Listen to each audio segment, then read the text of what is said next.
This is what you see when opening Blender for the first time. Observing and knowing what you're looking at is important for navigating through any program. You won't be using 80% of the buttons. You can ignore them most of the time, but acknowledging the existence of those features will help you in the future to determine your course of action depending on your project. Let's try to do this as fast as possible. Click outside the splash screen box and you're greeted with multiple windows. These are called areas. What areas do is reserve screen space for a designated editor. For example, the editor showing the cube in the middle is called the 3D viewport. You can see all the editors available and the one that's set in the current area you're in by pressing the top left button that's present in every area. All editors have a unique icon. Here in this editor, the 3D viewport, you can see the objects in your scene. The editor in the top right area is set to the outliner, and the area below is set to properties. Lastly, the area below the 3D viewport is the timeline, which is used for animations.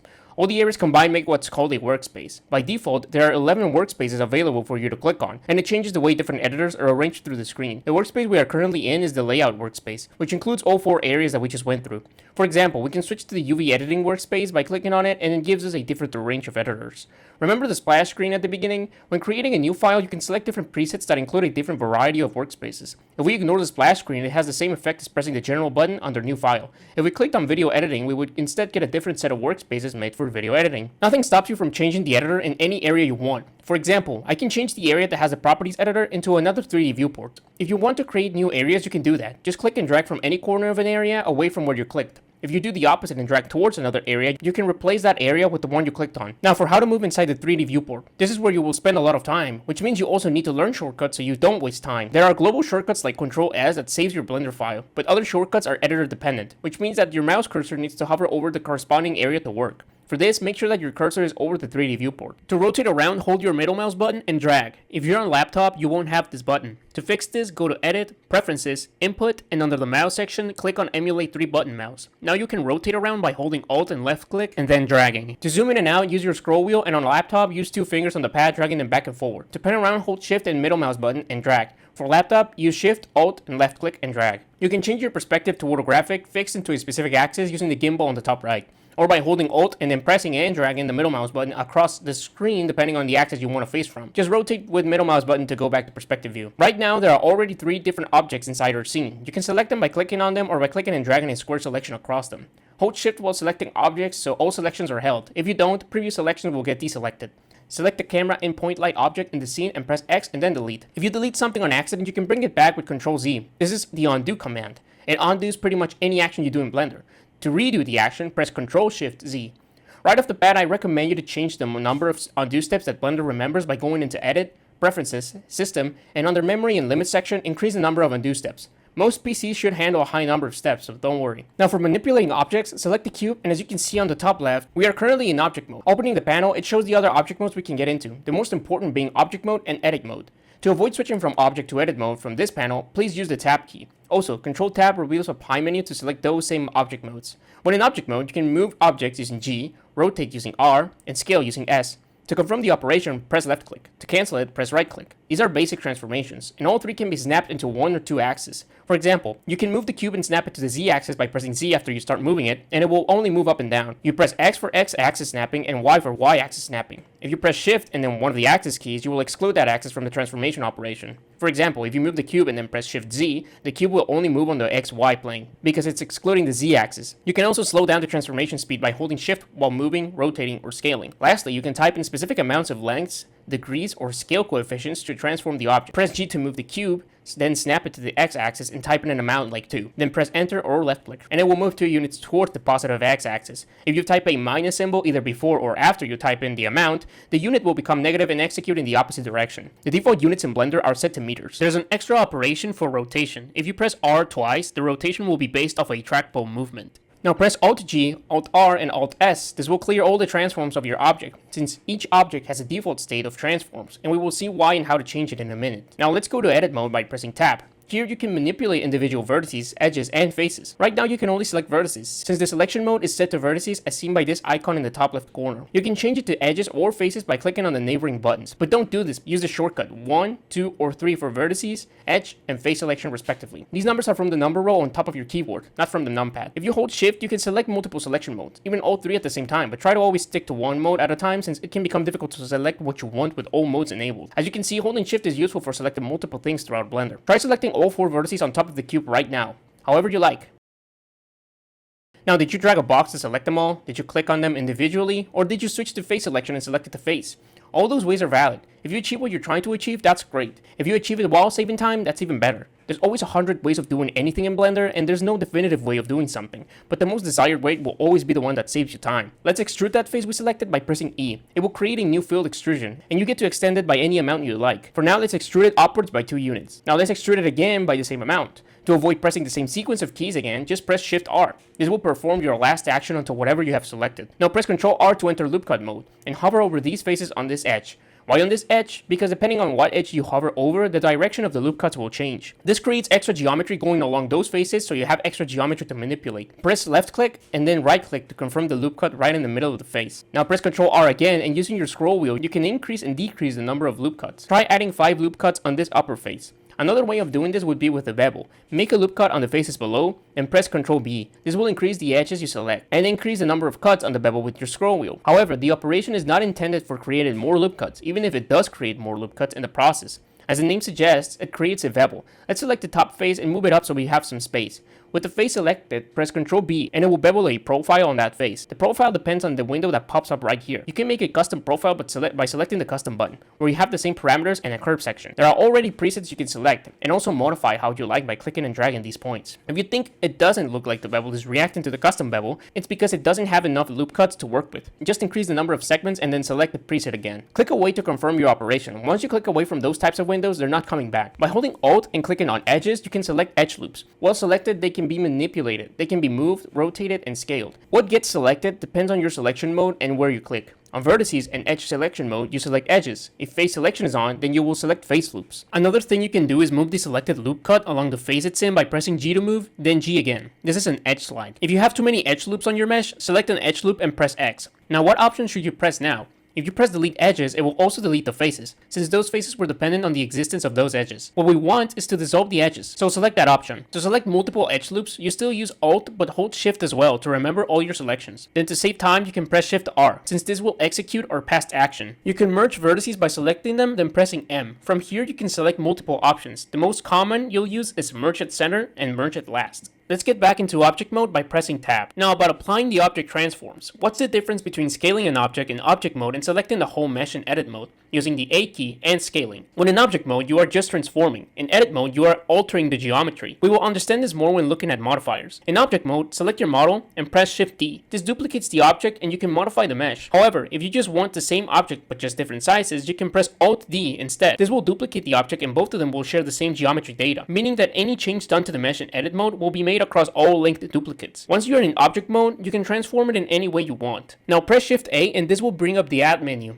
Here you can add different objects that come with different meshes or properties. For now, let's just look at the meshes. You can add a plane, a cube, a circle, UV sphere, icosphere, cylinder, cone, torus, a grid, and a monkey. All these primitives are enough to model anything in Blender excluding the monkey head. The monkey head is often used to preview certain effects that are physics-based, shaders or lighting where you need a model that has a variety of surfaces without having to model it yourself. You can change the properties like vertices count and size of the objects that you add in the panel on the bottom left. If you don't see it, you have to click on the tab to expand it. If anytime you're working on a model and the bevels or modifiers are not working properly, it's probably because you scaled your mesh in object mode. To fix this, while in object mode, press Ctrl A and click on Scale. This will apply the scale and will become the natural state of your object. Another place you need to pay attention to is the outliner. The outliner is a list that organizes data in the blend file. The outliner can be used to view data in the scene, select and deselect objects in the scene, hide or show an object in the scene, etc. On the outliner, you can create collections to keep the objects in your scene organized. While in object mode, select objects in the scene that you want to separate in a collection and press M. Then click on New Collection and give it a name. If you select another object and press M, the collection you created appears on the list and you can click on it to send it to that collection. This will all reflect in the outliner. You can do the same process through the outliner. Just select your objects by holding Ctrl and clicking on them. If you use Shift, you will select a whole column of objects. You can also click and drag objects into collections. Now for the Properties Editor, you will also spend time here. The Properties Editor shows and allows editing of many active data, including the active scene and object. It has several categories, which can be chosen via tabs. The icons column to its left. Each tab regroups properties and settings of a data type. For example, the active tool and workspace settings. This first tab contains settings for the active tool in the 3D view and the current workspace. For scene tabs, these contain settings for the active scene. For example, which render engine you use, like Eevee, cycles, or workbench settings. Here's also the output tab, view layer, scene, World, and Object tab. Now these next tabs are used to add features and to change properties for the active object. Depending on the type of active object, some of those will be hidden. These tabs are the Object, Modifiers, Object Visual Effects, Particles, Physics, Object Constraints, and Object Data tabs. Now the main tab of that category, often the only one, always has the same name, Object Data, but its icon will change based off the actual type of active object. For example, for geometry objects, it's called the Mesh tab. For object shading, the most common tab is the Material tab. Now realistic renders are said to have PBR materials, which stand for physically based rendered, and stylized renders are said to have NPR, which stands for non-physical render. Let's take a look at the Modifiers tab in the Object section. For that, make sure you have an object selected in your scene. The most common modifiers you will use are in the Generate and Deform category. Let's use the Subdivision Surface modifier on our cube. What this modifier does is subdivide the geometry in a non-destructive way, and it also averages out the newly created geometry's position relative to the non-subdivided mesh. That's why it turns into a sphere. If you want to subdivide it without the change in the vertice's position, you can change the mode from Catmull Clark to Simple. But let's keep it in this mode. If we go into edit mode, you will see that the original mesh is showing. This is because we haven't applied the modifier. This helps us modify big parts of a model without having to manipulate too many vertices. To apply the modifier, we click on this arrow and hit apply, or use the command Ctrl A. Now that we apply it, all vertices can be selected. Now let's select the left half of the mesh. Now it would be easier if we could select vertices including the ones behind the model. We can actually do this using X-ray mode. Using Shift Z, we can go back and forward between render modes. In X-ray mode, draw a selection box over half of the sphere. Press X and delete vertices. Then go to Modifiers, Generate, and select Mirror. This mirrors the mesh. If yours stays the same, it's because you deleted the left side of the sphere when looking at the Y-axis, and the modifier mirrors the X-axis by default.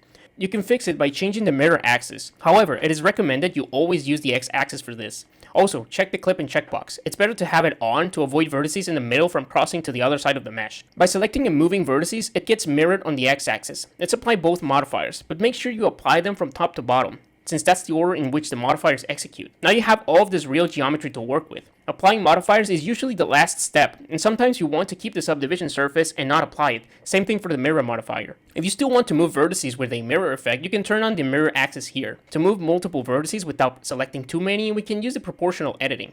Press O to activate it. When you move vertices, a circle appears that indicates how strong other neighboring vertices will get pulled along the vertices you selected. You can increase it and decrease it with your scroll wheel. The rate at which the force is decreased with distance depends on the options you select in the proportional edit fall-off settings up here. The most commonly used are smooth, sharp. Now, the model looks like a low poly retro model. Let's add another subdivision surface. We can use Ctrl 1 as a shortcut. The number on the command defines how many subdivisions the modifier uses. If we press Ctrl 2, it would add 2 subdivisions, and so on. But let's not do that. The mesh already has enough geometry, at least for now. Then why does it look like that? Your computer literally draws on the screen when rendering 3D objects. It does it very quickly and it only shows you the final result. While it does, it calculates the direction of light bouncing off the surface based on where all faces are facing. These are called normals.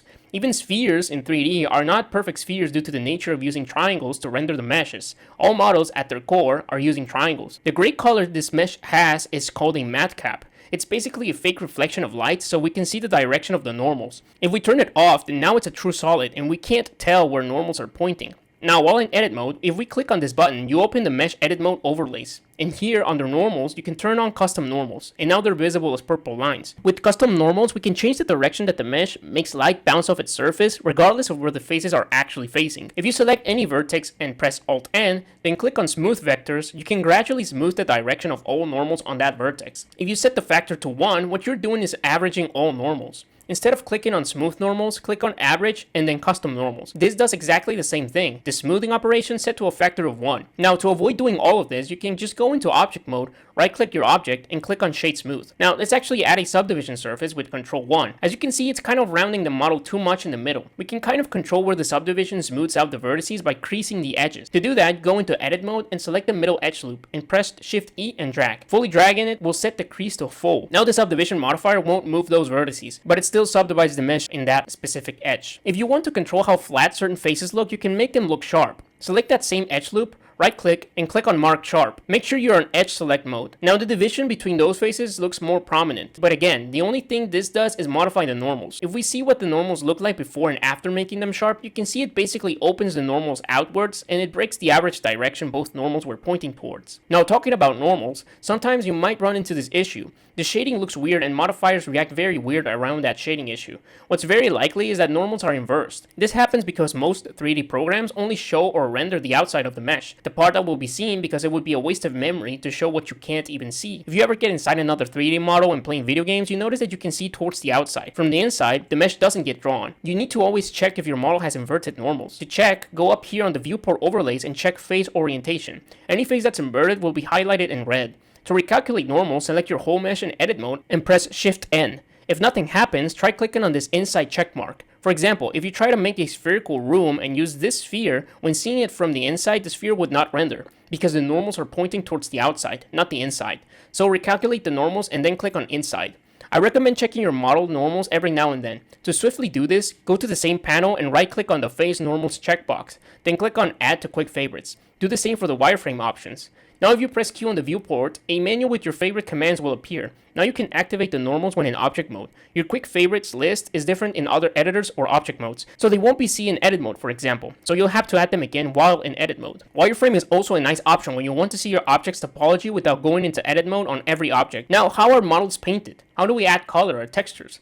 Let's select this edge loop, press U, and click on Mark Seam. Then select the whole mesh with A. Press U again and click on Unwrap Angle Based. To see what we've done, we could go to the UV editing workspace, but let's use what we've learned and create a new area and select the UV editor. Here, our heart is split in two. Why? Because we made a seam through the heart and like the name suggests, the model unwraps and projects itself into a 2D plane, because textures are 2D images. This is a great example of how it works. The chocolate paper wrap is the texture and the chocolate is the model. The texture wraps around the model and adds color to the mesh. There are other ways to add color to a model, sometimes without the need of UV unwrapping the model. That's with the use of shaders that use other texture coordinates information instead of the UV information. Hover over one side of the heart and press L. This selects all linked vertices on this island. By the way, L also selects linked meshes in the 3D viewport. With the heart UV island selected, press G and then Y to lock it to the Y axis, and move it up a bit. It's common practice to separate UV islands just a bit, but still make use of the space inside the texture as much as possible. With our UVs in place, change the UV editor into the shader editor and click on Create Material, and there's something already added here connected to the output, a principled BSDF shader. It stands for Bidirectional Scattering Distribution Function, a default shader that does all the heavy work and takes inputs like color and other complicated textures to make it look realistic, and it makes it so it reacts to light too. Let's ignore it for now, and let's just add color. Press Shift A, then type color, and select the first option. Connect it to the surface on the material output and select a color. Nothing seems to happen. This is because the rendering mode we are on won't show us the materials. It shows us a matte cap. Up here, you can select the viewport shading. Click here and we can see the color in this material preview shading mode. Next to that one is another viewport shading mode, rendered mode. If we click on it, nothing seems to happen. Rendered mode is the mode that includes every calculation and texture that a shader has. But since our material only has color showing and nothing else, it's not even going to react to light, or the lack of it. We will connect the BSDF in a minute. Press Shift A and type image and select image texture. We can open any image or create one right inside the program and then draw on top of it. Click on open and select any image from your computer. Just pick any random image you have. I'm going to use this one for the example. The UVs we created earlier are being used to project the texture onto the model. Go to Edit, Preferences, Add-ons, and search for Node Wrangler and activate it if it's not already on. This will help us when working on the shader editor. Now if we select our image and press Ctrl T, it will generate these nodes for us. Also notice nothing changes on the projection. The image texture by default has these nodes with the same parameters connected onto them, but now that we're showing them, we can modify them. But don't think that the command Ctrl T reveals these nodes. It adds them and connects them for us. We can get this result by looking up the nodes ourselves and connecting them. A common texture coordinate to use are the UV coordinates. If you ever get lazy and you don't want to unwrap your model, you can choose the other texture coordinates like object or generated, but it usually won't look great unless the texture you are using is tileable, which means a texture that has no visible seams on its edges and can be repeated indefinitely. Keep the texture coordinates UV output connected. If you check the UV editor again, you can see the image and the UVs. You can position them according to what part of the image you want to display. If I reduce the X scale on the mapping node, the texture gets stretched on the X axis. I can position it back in the middle with the X location. You can hold shift for position when changing parameters onto nodes. These are the basis for texturing. You can paint models and have the paint you put on the 3D viewport be projected onto the texture. It can work on already imported images like this one. Just go to the object mode and change it to texture paint. Press T and N to bring up tools and settings for the painting mode. You can press F and drag your mouse to change the side of your brush. Left click to confirm. Now you can draw on the image and change the color here. It doesn't seem to react well with where I'm clicking. Remember that we are stretching the image, so reset the values to default on the mapping node using backspace. Now you can paint. To create a blank image, bring in the image texture, click on New, give it a name, and always make sure that you create textures with the same height and width and with units that are powers of 2. It will be easier for you when you resize textures. Click and hold on the width number and drag down. Press the right arrow arrow on your keyboard so we don't replace the text. Now you can type an asterisk and type 2. Press enter, and as you can see, we can modify multiple values at the same time and also make math operations inside where we type in parameters. You can choose any color you want. This is just the starting color. Click create, and with the image selected, press Ctrl Shift left click. This is another shortcut that comes from the Node Wrangler add-on. This just connects the result of what we clicked on straight onto the output. And now we are painting on a new image. If instead of connecting the image directly into the material output, we connect the image into the color of the BSDF and connect that to the output, now it becomes a realistic material. It's dark because we deleted the point light. Let's add one. Press Shift A, go to light, and select point light. Move it around and go to data properties. It now has a light bulb icon. Bring the power up and change the color and see how it reacts to the model. Now some extra shortcuts you might use. Ctrl J joins different objects into one. The object you select last will keep the modifiers and materials and will be applied to the whole mesh since it's one single object now. Ctrl plus and minus from the numpad selects and deselects the closest vertices from the active selected vertices. You can change the pivot view with period on the numpad if you want to focus on different objects and whenever you're zooming in and out is acting weird. I myself don't have a numpad, so I had to change some key bindings. To do this, go to Edit, Preferences, Key Map, then go down and open the 3D View tab, then 3D View Global. Scroll down and find Frame Selected, then replace both of these with the period key below your L key. Just click on the box and press period. Close this tab and go down and open the Mesh tab, the Mesh Global tab, and look for Select More and Select Less. Replace the Control Plus with Control Scroll Wheel up and Control Minus with Control Scroll Wheel down. You can snap objects or mesh selections onto different points depending on what you have selected here on top using Control. For example, while moving an object, snap the object to the grid in increments, snapping it to vertices or faces. Pressing Control is just like turning on the magnet icon, but then it will always stay on. Just choose whenever you want it to activate with the Control key. Select two or more objects, then press Control P, and then click on Object to parent them to the last selected object. The child object will follow the parent object's transform. You might have observed that whenever we scale an object, it gets scaled from a pivot point. This is marked by that tiny orange dot. To change its place, we can use the 3D cursor, the candy cane color circle that you see here. If we create a cube and move it up on the Z-axis by 1 unit, then right-click, set origin, set to 3D cursor. Now the rotation and scale starts from that point, but that's because the cursor is right at the world origin. If it's not, it's because you moved it with shift right click. To move it to the world origin, press Shift S, and here it says cursor to world origin. You can see other functions that helps us choose other positions for the 3D cursor. For example, if we select the upper face, press Shift S, click on cursor to select it, then set the origin on 3D cursor, the origin is set to this upper face now. You can set it to a singular vertex too. Let's do some examples using what we've learned. However, instead of showing the whole process of a single model, let's focus on problems that arise when modeling such objects. For example, the mighty donut seems simple, but some people struggle figuring out how to make the glazing. The only way you can figure it out might only be through experience, so how will you do it? The most common way is duplicating the top mesh and then shaping it so it looks like it's dripping, and also using the solidify modifier. This gives meshes a given thickness driven by this parameter. Now for the coffee mug. Make the shape and use the solidify modifier. But how do we make the handle? We can extrude two faces, delete the faces, and use a very useful operation, bridge edge loops. I always call this function by pressing F3 and typing bridge edge loop. Select it, and in the pop-up window, change the smoothing and number of cuts. Another example might be a skirt. Add a circle, select the whole mesh, and search for check or deselect. You can then scale it and... Okay, I'm getting into how to model using examples, and I don't know what your goal with Blender is. If you want to make cool shaders or learn to animate, then this is not useful information for you. This is why these speedruns will be separated into different videos. For more information, check the description. With this information, you just learned the basics of Blender, and you'll be able to easily navigate through the program. Next speedruns will focus on specific different areas of the program, also in this speedrun format. The next one being about modeling and modeling only. If you want to speedrun on any category you're interested in, like materials, character creation, sculpting, or even geometry nodes, you can comment them below and help decide on the next speedrun. Thanks for watching.